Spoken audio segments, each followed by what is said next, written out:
Assalamualaikum warahmatullahi wabarakatuh. Nama saya Reza Priyandi, NPM saya 2020-21-5095.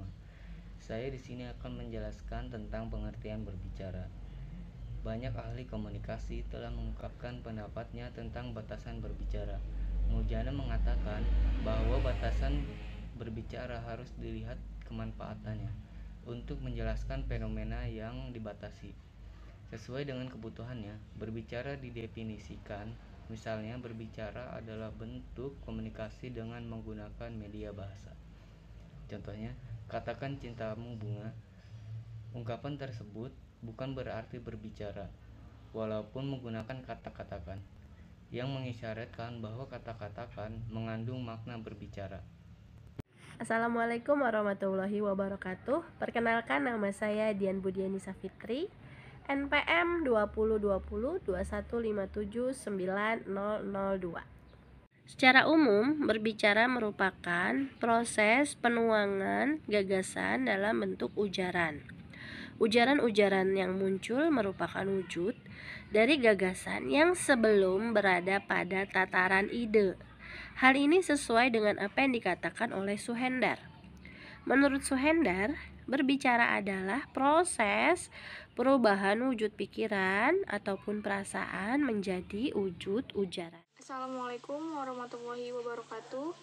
Perkenalkan, nama saya Khairunisa, NPM 202021-500021. A. Keterampilan berbicara. Guntur Tarigan mengatakan bahwa berbicara adalah kemampuan mengucapkan bunyi-bunyi artikulasi atau kata-kata untuk mengekspresikan, menyatakan, serta menyampaikan pikiran, gagasan, dan perasaan. Dipandang dari segi bahasa, menyimak dan berbicara dikategorikan sebagai keterampilan berbahasa lisan. Dari segi komunikasi, menyimak dan berbicara diklasifikasikan sebagai komunikasi lisan. Melalui berbicara, orang menyampaikan informasi melalui ujaran kepada orang lain. Melalui menyimak, orang menerima informasi dari orang lain.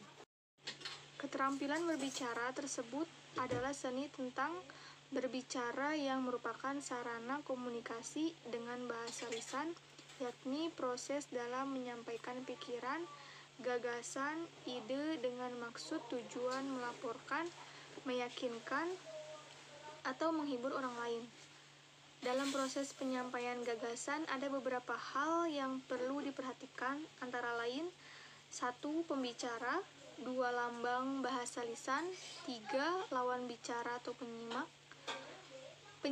4. Maksud pesan, ide, atau gagasan. Assalamualaikum warahmatullahi wabarakatuh. Saya Putri Ananda, NPM 2020-21-5075, akan menjelaskan tentang bentuk-bentuk berbicara, monologika dan dialogika. Bentuk-bentuk berbicara. Yang pertama ada monologika. Monologika merupakan suatu ilmu tentang seni berbicara dengan monolog, di mana hanya ada seorang yang berbicara. Bentuk dari monologika yang sangat penting adalah proses dalam menyampaikan ide atau gagasan kepada orang lain di depan umum. Contohnya seperti berpidato, bercerita, khotbah, dan menyampaikan berita. Bentuk berbicara yang kedua ada dialogika. Dialogika merupakan suatu ilmu tentang seni berbicara dengan cara dialog, di mana dua orang atau lebih mengambil atau berbicara dalam suatu proses pembicaraan. Bentuk dialogika yang sangat penting ialah diskusi, berunding, tanya jawab, debat, dan percakapan. Contohnya seperti diskusi, percakapan, debat, tanya jawab, dan bentuk yang lainnya. Assalamualaikum warahmatullahi wabarakatuh. Perkenalkan, nama saya Eralvino Dewi Andrean, NPM 2020-21-500-101. Landasan keterampilan berbicara. 1. Situasi. Kegiatan berbicara bisa terjadi dalam situasi, suasana, kondisi, serta lingkungan tertentu. Situasi yang dimaksud ialah berbicara formal, resmi, atau informal tidak resmi. 2. Tujuan. Tujuan dari penyampaian suatu ide atau gagasan dalam keterampilan berbicara ialah untuk mendapatkan tanggapan atau respon dari lawan bicara. Tujuan dari penyampaian ide adalah menghibur, melaporkan, dan meyakinkan seseorang. 3. Metode penyampaian. Ada 4 metode atau cara penyampaian yang bisa dilakukan seseorang saat waktu berbicara, yaitu penyampaian berdasarkan naskah atau skrip, penyampaian dengan berdasarkan catatan kecil, penyampaian gagasan dengan berdasarkan hafalan meforiter, penyampaian gagasan secara mendadak, serta meta impromptu. 4. Penyimak. Berbicara yang baik pasti akan bersifat komunikatif terhadap lawan bicara. Dalam penyampaian ide atau gagasan berbicara, perlu memperhatikan siapa penyimak dari pembicara tersebut agar materi yang sudah disampaikan bisa diterima dengan berimbang. Assalamualaikum warahmatullahi wabarakatuh. Perkenalkan, nama saya Ayu Welisya Putri dengan NPM 202021510118. Di sini saya akan membacakan hubungan kemampuan bicara dengan keterampilan. Yang pertama, hubungan berbicara dengan menyimak. Berbicara dan menyimak adalah dua kegiatan berbeda, namun berkaitan erat dan tak terpisahkan. Kegiatan menyimak didahului oleh kegiatan berbicara. Kegiatan berbicara dan menyimak saling melengkapi dan berpadu menjadi komunikasi lisan, seperti dalam bercakap-cakap, diskusi, bertelepon, tanya jawab, interview, dan sebagainya. Dan yang kedua, hubungan berbicara dengan membaca.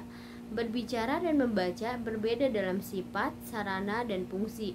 Berbicara bersifat produktif, ekspresif, melalui sarana bahasa lisan, dan berfungsi sebagai penyebar informasi.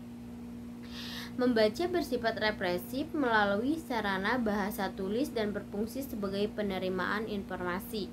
Bahan pembicaraan sebagai besar dapat melalui kegiatan membaca. Semakin sering orang membaca, semakin banyak informasi yang diperolehnya. Hal ini merupakan pendorong bagi yang bersangkutan untuk mengekspresikan kembali informasi yang diperolehnya, antara lain dalam berbicara.